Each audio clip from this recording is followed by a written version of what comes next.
माताओं, बहनों और नौजवान साथियों, पूर्व वक्ताओं से अपने को जोड़ते हुए आपका अभिनंदन करता हूं, स्वागत करता हूं, वंदन करता हूं और आपको बधाई देने के लिए, आपका सम्मान करने के लिए भारतीय जनता पार्टी के संगठन के द्वारा और हम सबके नेता आदरणीय दयाशंकर सिंह जी के तरफ से जो आयोजन हुआ है, इसलिए संगठन और सरकार को भी बार बार धन्यवाद देना चाहता हूं।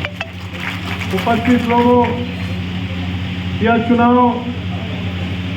का परिणाम तो हमारे पक्ष में नहीं है, खास तौर से बलिया में, लेकिन यह चुनाव आदरणीय राजधारी सिंह जी ने इशारा किया, बहुत कुछ सोचने के लिए, बहुत कुछ करने के लिए, बहुत कुछ सुनाने के लिए और बहुत कुछ सुनने के लिए छोड़ के जाने का काम किया। बिल्कुल सही है, आप जितना आपका जागर था आपने लगाने का काम किया है, आपने कोताही नहीं किया है, लेकिन मौसम का अंदाजा है आपको नहीं। एक तरफ जहां भारतीय जनता पार्टी का कार्यकर्ता आदरणीय नरेंद्र मोदी जी के, आदरणीय योगी जी के कार्यों को उपेंद्र तिवारी समझने की कोशिश कर रहा था कि गांव में एक भी परिवार नहीं है जो भारतीय जनता पार्टी के योजनाओं से सिंचित होने का काम नहीं किया है, पानी का काम नहीं किया है, और तब मन में था कि हमारा कोई कुछ बिगाड़ नहीं पाए। परिणाम बिल्कुल आपके पक्ष में था, लेकिन साजिश जो हुई माननीय मंत्री जी, लोगों ने, अभी माननीय मोदी जी ने दूध का दूध, पानी का पानी राज्यसभा में और लोकसभा में करने का काम किया।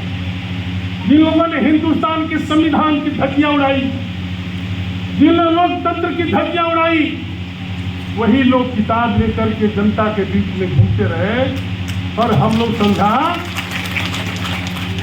बहुत बड़ा कारण माननीय राजधारी सिंह जी आप ही और मंच पर जो विराजमान है हमारे सभी नेता, हम लोगों ने जनता से रिश्ता बना करके इतनी ऊंचाइयों पर पहुंचने का काम किया है। आप अस्पताल में जाइए, बड़े बड़े नर्सिंग होम में जाइए, माननीय मोदी जी की आयुष्मान योजना नहीं होती तो अच्छे अच्छे लोग अपने बाप का इलाज, बोलिए है कि नहीं है? बहुत लोगों को मैंने अस्पताल में देखा, बनारस देखा, बलिया देखा, माननीय प्रभारी मंत्री जी, कि लोग जाते हैं अस्पताल में और फिर आपसे फोन कराते हैं आयुष्मान योजना में इस अस्पताल में हमको सुविधा मिलेगी कि नहीं मिलेगी। और अगर अस्पताल का मालिक का देता है कि हमारा लिंक फेल है, तो बाबूजी का हार्ट फेल हो जाए लेकर के घर चले आते हैं कि नहीं आते हैं? बताइए। इन योजनाओं का लाभ हमको इसलिए नहीं मिला जिस तरफ माननीय राजधारी सिंह जी ने इशारा करने का काम। एक तरफ हमारा संगठन, हमारी सरकार के लोगों के बीच में अपनी बात कहने का काम कर रहे थे, और कार्यकर्ता करने का काम कर रहे थे, तो कहीं न कहीं उदासी थी। माननीय प्रभारी मंत्री जी जीता जागता उदाहरण बताने का काम करेंगे। मैं सबसे छोटा कार्यकर्ता हूँ भारतीय जनता पार्टी, सबसे नया कार्यकर्ता हूँ, बात करने में कोई गलती हो जाए तो माफी चाहता हूँ। माननीय प्रभारी मंत्री जी, माननीय परिवहन मंत्री जी बैठे हैं। उत्तर प्रदेश के हर जिले में लाइसेंस बन रहा है कि नहीं बन रहा है, और हमारे जिले में बंदूक का नहीं, छुरी का भी लाइसेंस नहीं बन रहा है। यह छोटी बात नहीं है। माननीय परिवहन मंत्री जी, जाते जाते कलेक्टर ने बलिया का एक संविदा पर काम करने वाले का लाइसेंस बना करके हम नेताओं और कार्यकर्ताओं के मुंह पर तमाचा मारने का काम किया है। एक भी कार्यकर्ता का लाइसेंस नहीं बना। बनारस में बनता है कि नहीं बनता है? माननीय मंत्री, प्रभारी मंत्री जी, आपने भी बनवाया है, और मैं तो विपक्ष में था तभी बनारस बनवा देता, लेकिन बलिया में नहीं बना। तहसील में हमारा कार्यकर्ता और लोगों की तरह वसूली करने नहीं जाता है। भारतीय जनता पार्टी का कार्यकर्ता जब तहसीलदार से एसडीएम से मिलता है और लोगों की पैमाइश के लिए, दाखिल खारिज के लिए छोटी छोटी बातों को लेकर के जाता है, तो कचहरी में जो लोग बैठे हैं, लेखपाल से लेकर के सीएम तक, वह सम्मान नहीं देते हैं जो सम्मान मिलना चाहिए।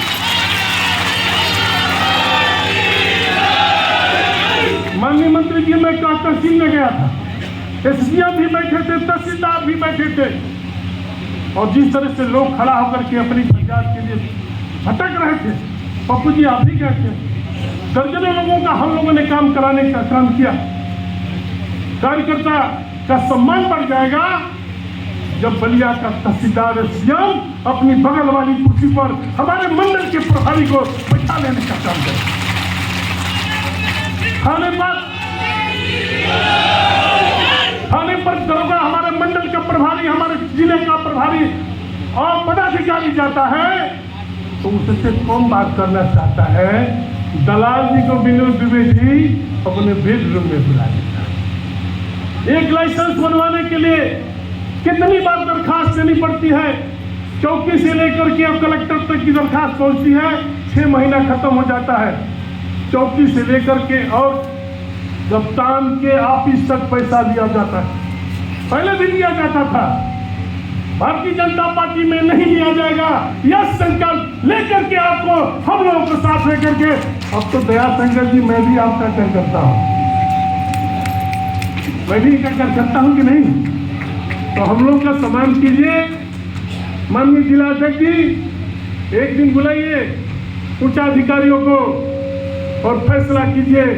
भारतीय जनता पार्टी के लोग बहुजन समाज पार्टी की तरह वसूली करने के लिए नहीं जाते हैं थाने पर, तहसील में जनता की सेवा करने जाते हैं, और जनता की सेवा में जो व्यवधान पैदा करेगा तो उसका खैर।